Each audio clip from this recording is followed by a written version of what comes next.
உதாரணம் திமுக எடுத்துங்க. திமுக முதலமைச்சர் ஸ்டாலின் அவர்கள், அவரை சுத்தி 4 அமைச்சர்கள் யார் இருக்கா?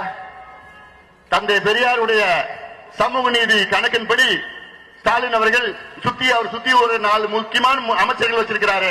அந்த கணக்கின்படி வச்சிருக்கிறாரு இல்ல. சுத்தி வச்சிருக்கிறது யாரு? ஏவா வேலு.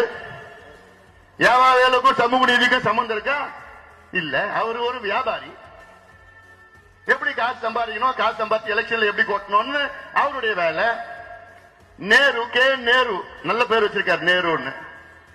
செய்யறதெல்லாம் அவருக்கும் சமூக நீதி சம்பந்தம் இருக்கா? இல்ல. சேகர் பாபு, அவருக்கும் சமூக நீதி சம்பந்தம் இருக்கா? இல்ல. பொன்முடி, அவருக்கும் சமூக நீதி சம்பந்தம் இருக்கா? இல்ல. இவங்க தான் சுத்தி வச்சிருக்கிறாரு. இவங்க என்ன ஆலோசனை கொடுக்க போறாங்க முதலமைச்சருக்கு? இடஒதுக்கீடு கொடுங்க, ஜாதி